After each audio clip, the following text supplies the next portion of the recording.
tell everybody why Juice Plus made sense to you. Well, I personally have had some health issues going on, and after hearing some of the testimonies that you gave about how it can improve my overall health, I decided to start it, and I've already seen some results, and so I'm really excited to help others as well start using the products. Awesome. Fantastic. Everybody loves it. Well, we've got people here who also have had health issues like you that are better. And maybe, I don't know, Missy, would you maybe share your story? Would you mind? I'm kind of no. You're somebody I think it would be great for her to hear. You're going to have to mute, Jim, because we'll echo. Yeah, I'm a breast cancer survivor of 10 years. And so at one point in my journey, I've got to work with something to make sure I don't get this again. So diet was one of them. And then I ran into Juice Plus by eavesdropping on Reagan.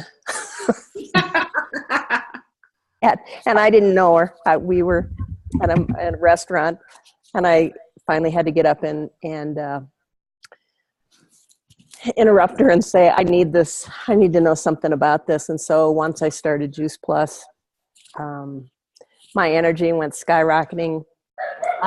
Probably the biggest thing for me is that I have such a sense of comfort from being on Juice Plus, and I'm not panicky anymore and looking over my shoulder waiting for the next thing to happen. I just feel so confident that I am in great shape with Juice Plus, and I'm healthy because of it. And then all the information that keeps coming out saying, fruits and vegetables are the things that keep you healthy. And I just posted something today on my Facebook about fruits and vegetables, and they're saying that they are making a huge difference, especially with estrogen negative breast cancer. So that's really great news for many people.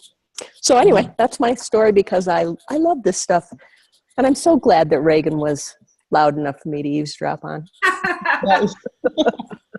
Well, sometimes that pays off. In school, this is everybody to me all the time. So I'm a loud mouth, but I get good things out of that now, obviously. So anyway, thank you so much for sharing, Missy, and welcome, Diana, and hello to everybody else that joined, Lauren and Mandy and Sue and Izzy and Christy. So thank you guys all, and Adam, thank you guys for joining us. And tonight I wanted to, before we get into having Audra talk, she's got some great things that she's going to be sharing from the Nutraceuticals conference. I'd love just to hear from you guys, anybody that wants to share anything that you're celebrating. Maybe we can hear from a couple people, anything you're celebrating from the last week. Does anybody have anything that went well, if they'd love to share?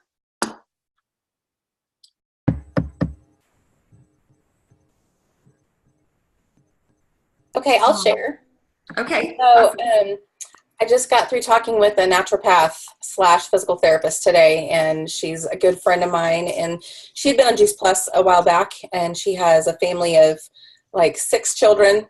She and her husband, and she was asking about folate versus folic acid. Being a naturopath, she was under the impression that there was folic acid in Juice Plus, and she wasn't clear on why it was labeled on our nutrition label. So I was able to explain that's now been changed, because she's not on the product anymore. It hasn't been for a little while. That's now been changed to folate on our nutrition label.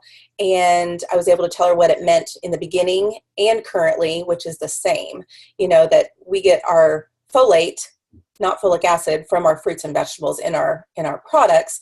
But we were just adding a little bit of folic acid to standardize the label, right? And make sure everything had the same amount. That made a lot of sense to her. So I think I could possibly have like 8 new customers.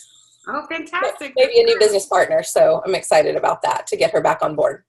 That is great. Way to inspire healthy living, Audra. That's fantastic. Thanks. Anybody else? Well, we have one it's not complete yet, but a month ago we were in Santa Fe, ended up, okay, not everything I do is healthy, okay? We sat at the bar at the shed and talked with the bartender who, she was amazing making all these drinks. And then she told me later in the night that she had arthritis and she was getting tired of the aches and pains. And so I jumped in and said, hey, I got something that might help you. Would you be interested in seeing any information? And so I've sent her information. She said yes, by the way. and then we were back down there this week right after conference. And so we went in on purpose and chatted with her. And then she said hasn't been able to get back with me because her son was in the hospital with a diabetic coma. She found him. And so that was all horrible. And I said, if I can send you some information that might that might help him as well. Are you still interested in seeing some? And she said, yes, anything. So that's coming up this week, and I get to call her. Awesome. Great job, Missy. Thank you. Anybody else?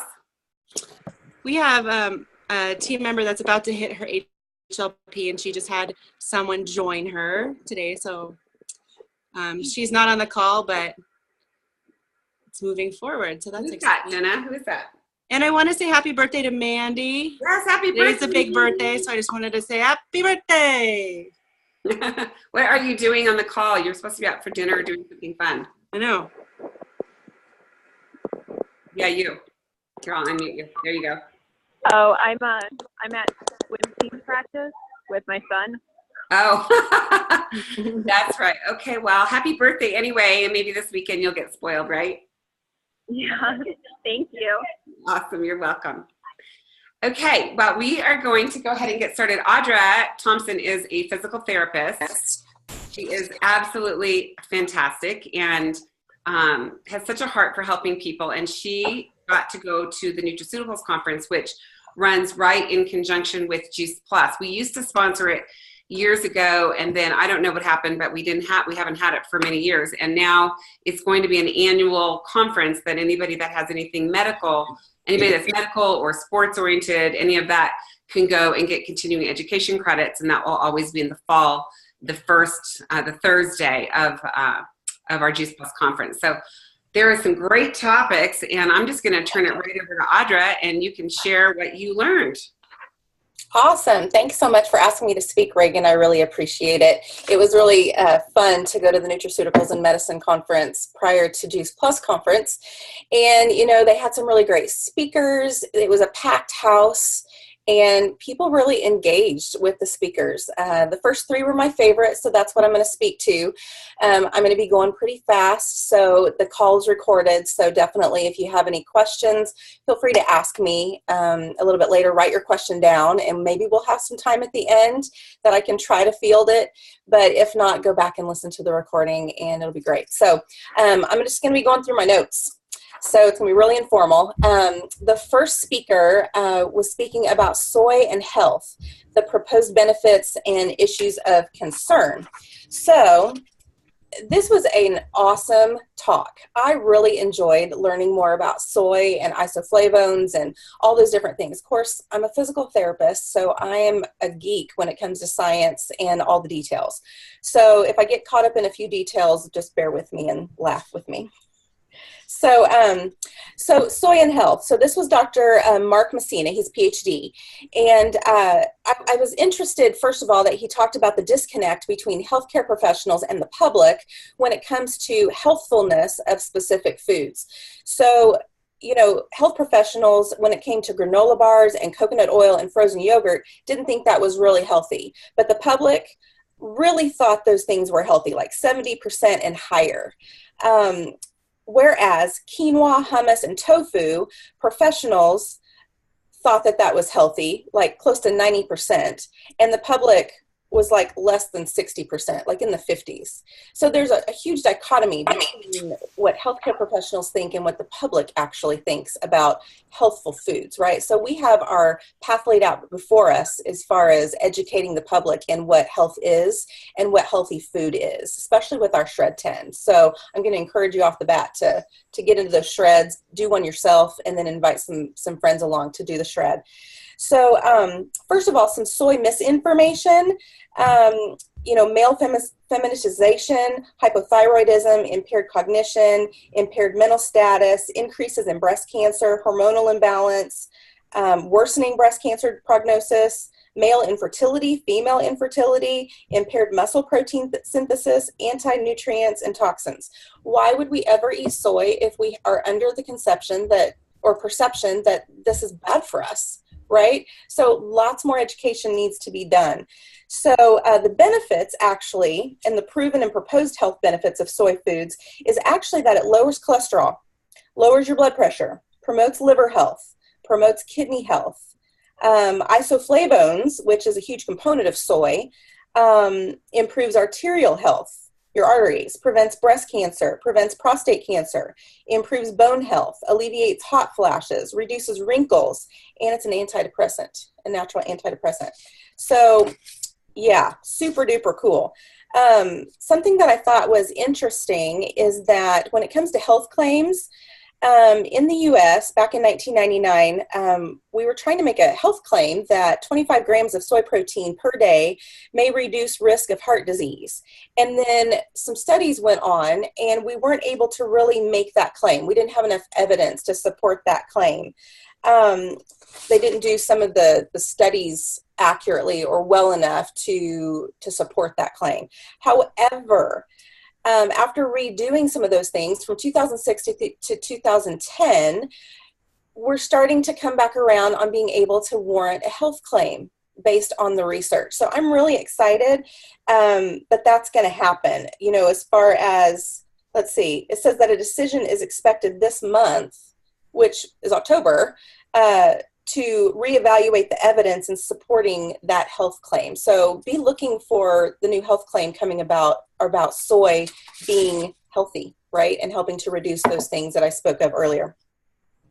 Okay, so as far as soy and blood pressure, we are showing that it decreases systolic blood pressure by like 2.5 millimeters of mercury and the diastolic by 1.5. That is an equivalent of decreasing stroke risk by 10%. What is that? That's heart disease. Yeah, that's huge. That is huge. Absolutely, it is. Yes. I think I'll go drink more complete for breakfast now. Absolutely. I don't go without it. I mean, 1 to 2 times a day. So I was really thrilled whenever I started reading all this information and hearing that I'm supporting myself at least once a day, if not twice a day, with soy. Heart disease decreased by 5% and overall mortality decreased by 4%. Let's see here. And if you increase your soy to above 25 grams per day, then you're going to decrease your systolic blood pressure by almost 5 millimeters of mercury. For some people, that is a huge improvement. And the diastolic by almost 2 millimeters of mercury. So people that are trying to reduce their blood pressure are complete as a good option. All right. So isoflavones. Isoflavones, they're found primarily in soybeans. The phytoestrogens, they are phytoestrogens, but they're different from estrogen. So I don't know if you guys have watched the Dr. Du Bois live on the Healthy Living Revolution page. It is excellent. So I'm going to let you guys hang a little bit. I want you to go and watch that. If you have not watched that, go watch that, because he's going to talk to you about how actually soy protects against breast cancer versus causing it. Okay. Let's see. I'm going to skip forward a little bit, give you a few little statistics and some information. It even says that young girls should be sure to eat more than 1 serving of soy per day, because they say that if you start out younger, that you're going to have a decreased risk in breast cancer. That's huge for my 6-year-old niece. Right. She gets to start complete now, because the younger you start, the more protection you have as an adult. So I love that. We talked about soy and hot flashes. So soy isoflavones significantly reduce hot flash frequency and severity in comparison to a placebo. So that's good news. Let's see here. In fact, there's an expected 50 to 65% reduction in hot flashes in menopausal women. Okay, so skin wrinkling. We're always wanting to get younger, right? So I never knew this about soy, but it's a natural phenomenon. due to a variety of degenerative environmental, genetic, and hormonal influences that are skin wrinkles, right? Well, with the use of soy, there is data to suggest that soy and isoflavones improve our skin health, including the density and the microcirculation, which we find in our Juice Plus research. So we can also compare it to our Juice Plus research and find the same information. Let's see here. Okay, so here's a great statistic on skin wrinkling. An average decrease of 10%. How many of you women would like to have decreased wrinkles by 10%? Yes, yes. Let's see. And if you have more baseline wrinkles, you have a greater benefit. And there's actually increased collagen synthesis. That's a big one, guys. There's not many things that cause increased collagen. The only thing that increases collagen synthesis is isoflavones. And that's a primary source in soy, component of soy. Lycopene doesn't do it, vitamin C doesn't do it, vitamin E doesn't do it, and even omega-3 fatty acids don't do that. So to get your collagen synthesis to boost, drink your complete. You need soy. Okay, any questions so far? Good. Okay, good. So, soy protein isoflavone intake does not significantly affect testosterone. That's important for our guys.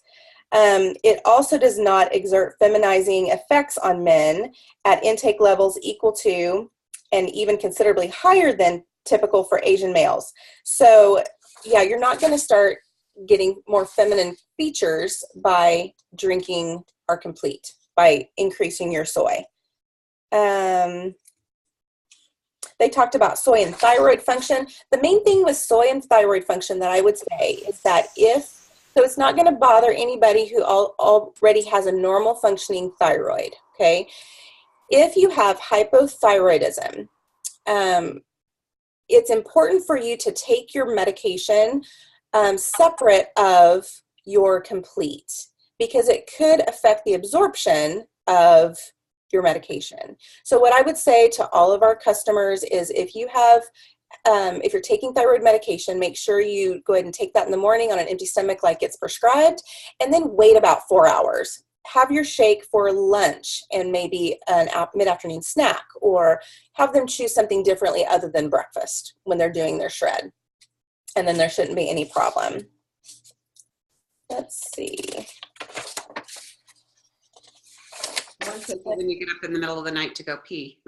I know, right? And then to be ready for breakfast. Exactly. And this even says, wait, 1 to 3 hours before eating soy foods. So one person said 4 to 6 hours. Another one says 1 to 3. So you guys get to choose. Okay. The big thing about soy and cancer, okay? It showed in a study done on animals, that isoflavones, now stick with me guys, okay? Isoflavones stimulate in rats. This is not a human clinical study, but in rats, isoflavones stimulate the growth of existing estrogen-sensitive mammary tumors in basically rats that they'd taken out the ovaries. And the problem with this study is that it's done on rats, okay? And it was so hysterical. The doctor that was doing this talk, he had this slide and it says, guess what? Rodents aren't little humans. They're just not. So rats are metabolizing isoflavones differently than humans. So you must look at data that is done on humans, not rats, because the metabolism of the soy products is certainly different in rats than it is in humans. And so in fact, isoflavones do not adversely affect breast tissue in postmenopausal women. And the American Institute for Cancer Research, American Cancer Society, all in all, soy foods are safe for breast cancer patients. In fact, links between better survival after breast cancer are linked to healthy body weight, being physically active, eating foods containing fiber, eating foods containing soy, and a lower intake of total fat, and in particular, saturated fat. Sound familiar, Missy? Yeah, good. Let's see. And they actually did a meta-analysis on post-diagnosis soy food intake and breast cancer survival, okay? The results were post-diagnosis soy intake reduces breast cancer recurrence and mortality. There it is, all summed up in a nice little bow. So as you can see, we've gone from, in the 1990s, a possible harmful issue with consuming soy, total 180 degrees to possibly beneficial currently. So, and I think there's data to confirm that. They also add that soy does not interfere with chemotherapy. And now moving on from the cancer issue, something as a physical therapist, it shows that, here we go, that there is a positive response to strength, lean muscle mass, to strength training using soy. So I love that. And that's for you, Adam. Right? Okay, cool. So any questions on soy? Well, I just wanted to say, when they did the study on the rats, they also gave them like 1,000 times more what we would have ever had in our body, per body weight or whatever, right? So they really overdosed them with Absolutely. that anyway. Yes, yes. But regardless of how much they're going to pump into them anyway, it's totally null and void because they metabolize the soy differently. It's just you're comparing apples and oranges. You've got to compare apples with apples. So you can't even compare rats to humans.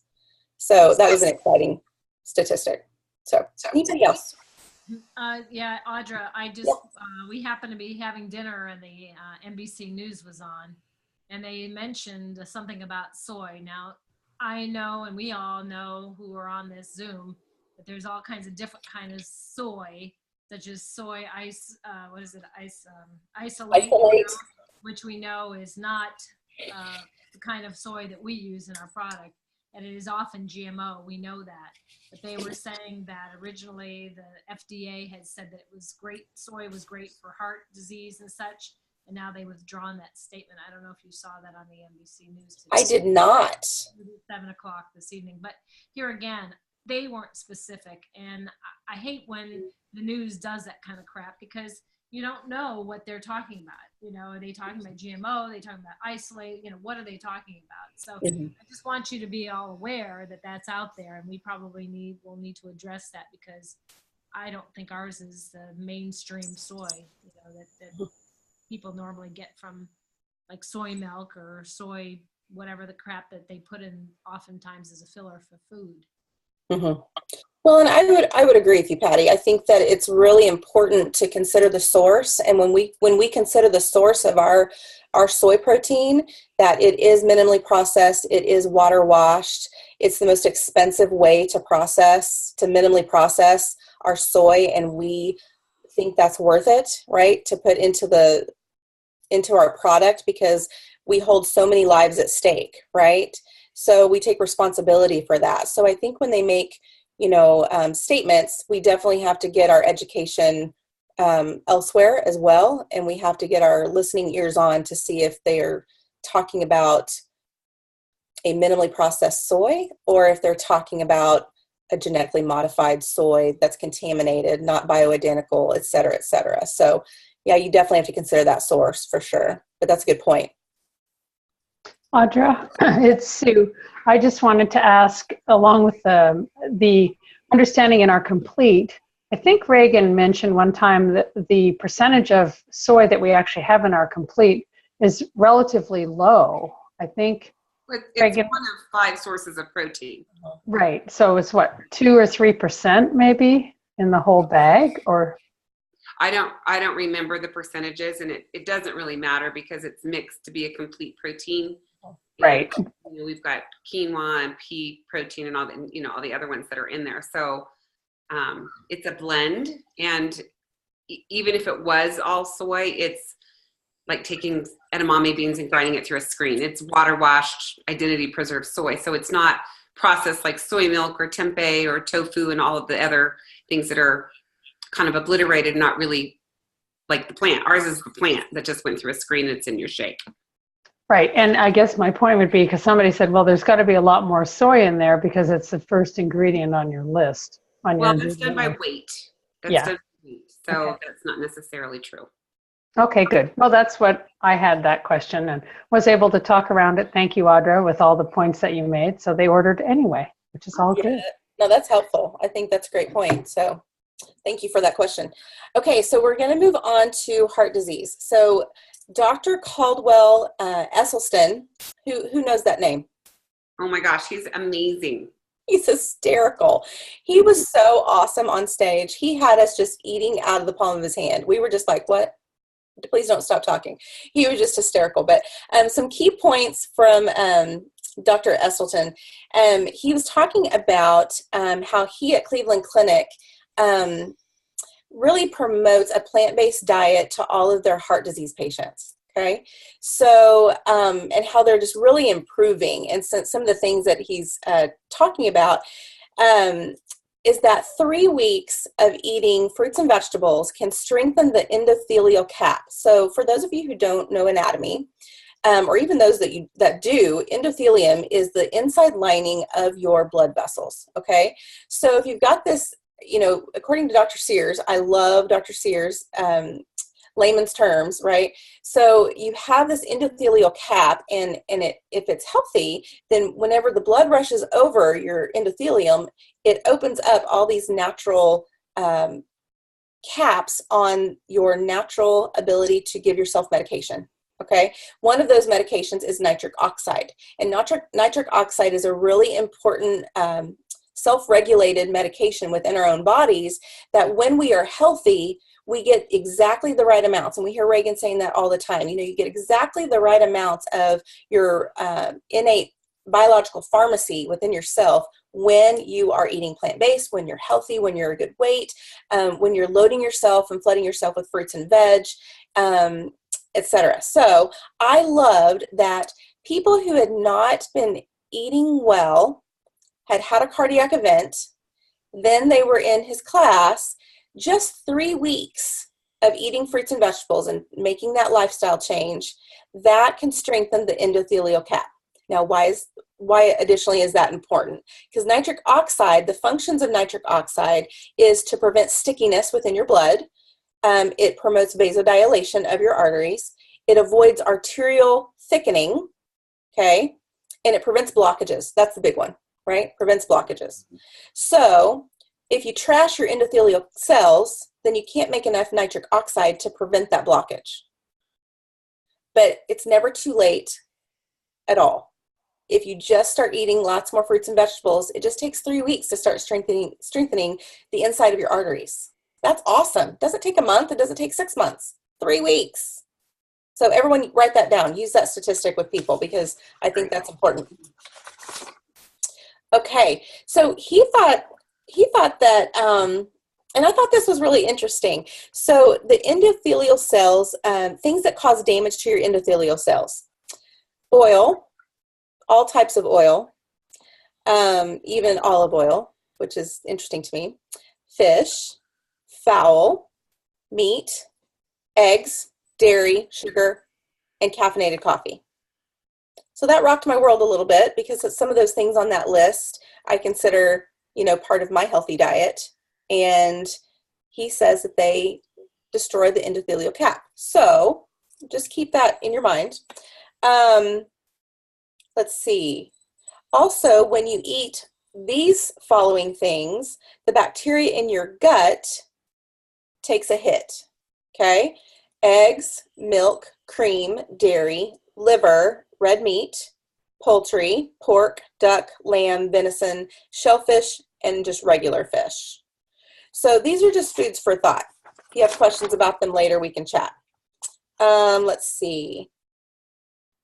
Of course, we know that whole foods to be included that he's a proponent of are whole grains, legumes, lentils, vegetables, and fruit.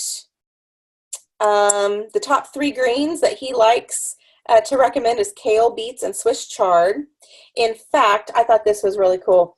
So he recommends this little regimen for your diet after you've had a cardiac event. Okay. He recommends to people who are committed to his diet that they need green leafy vegetables 6 times a day after boiling them 5 to 6 minutes, and then drizzle them with a little balsamic vinegar, because balsamic vinegar produces nitric oxide. How many of you guys knew that? I didn't know that. I did not know that. So greens, dark leafy greens, 6 times a day, boil it 5 to 6 minutes, drizzle with a little balsamic, promotes nitric oxide. And do you know why why he wants them to boil it? Can I tell you? You can tell me. Because it breaks down the cellulose and the hemicellulose of the plant and allows the minerals to be released. Oh, I love that. So a healthy diet's made up of lots of raw fruits and vegetables, but also some steamed or whatever, cooked fruits and vegetables too. Absolutely. Love it. Okay. So one person stood up, had a question, and asked, what about fish? She was just really hung up on the fact that, fish has got to be good for you. I don't understand. And he said, would you add fish to a smoothie? No. So he said, add things that you would add to a smoothie. That was kind of one of his rules of thumb. So I thought that was really interesting. Okay, any questions on cardiac disease? Didn't he ever hear of the basematic? Sorry, I had to throw that in there. Maybe not. I wish I could have asked him that. That's my little joke. Okay. Absolutely. Can you let us know what you're talking about? We don't get it. Oh, on Saturday Night Live, way back, they were always talking about what you could put into a blender, and they would take a bass fish and they would put it in the blender, and they called it a basematic, and they would grind it all up. Gross. It was way back when. It was just a humor thing, Patty. That's all. 80s thing. Yeah. I love Thank all the you. faces that I see on screen. Everyone's going, yeah. Yeah. Okay, so Reagan knew. let's see. The last one was fruit and vegetable concentrates decrease chronic inflammation. Of course, we know this, right? So this is just totally a review. But, chronic inflammation, what is inflammation? It's the body's response to harmful stimuli like infection, damaged cells, irritants. It creates heat, pain, redness, swelling, loss of function. Chronic inflammation increases disease risk of pulmonary disease, neurological disease, autoimmune disease, arthritis, diabetes, Alzheimer's, cardiovascular disease, cancer. So they talked about obesity and the components of obesity that produce inflammation.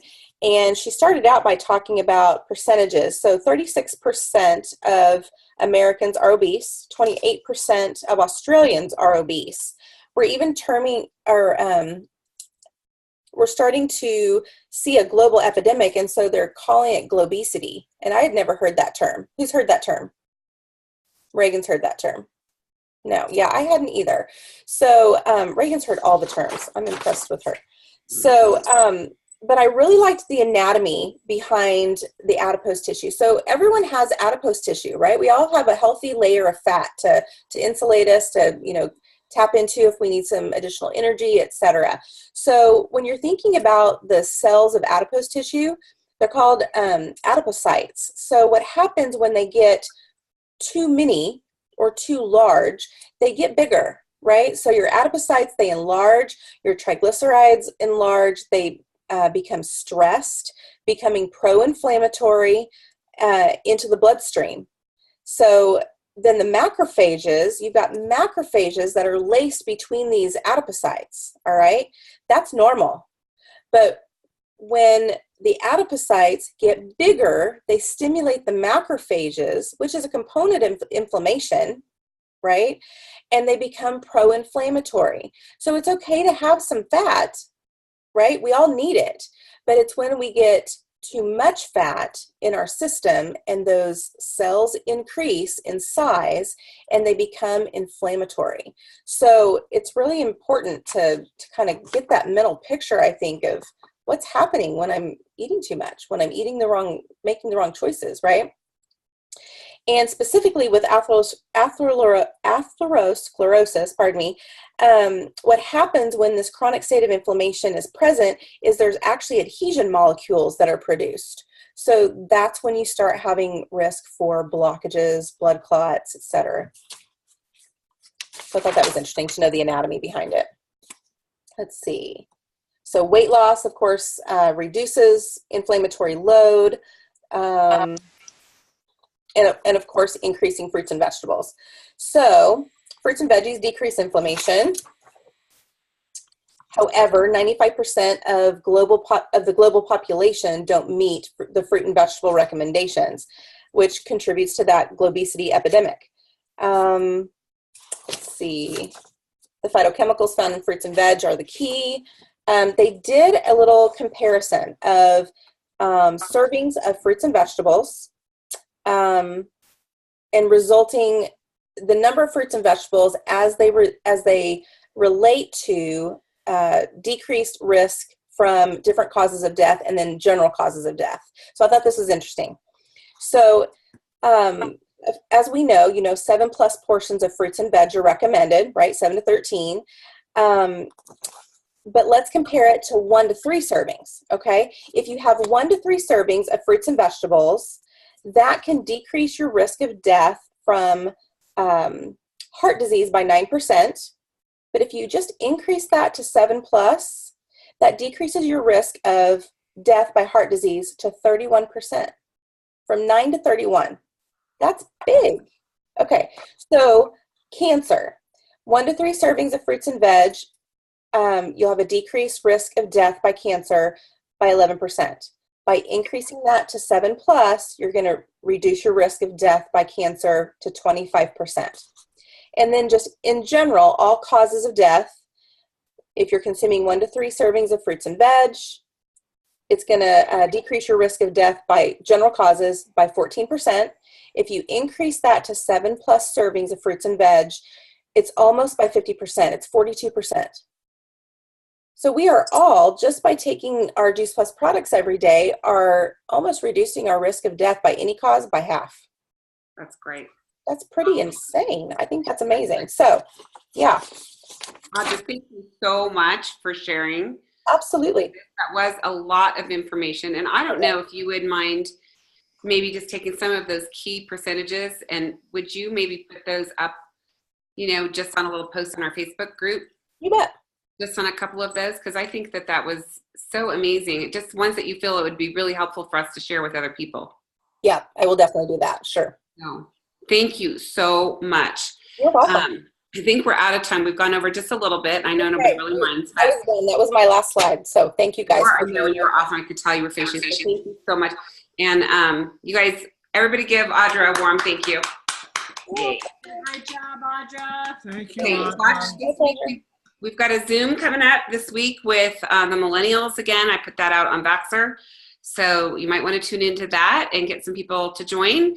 And then we've got some more coming up that we'll be getting out to you guys as well. So have a beautiful week. And you guys let us know if you need any 3-way calls or anything else. And we look forward to chatting with you guys throughout the week. Happy Halloween. Happy Halloween. Halloween. All right, bye. Bye.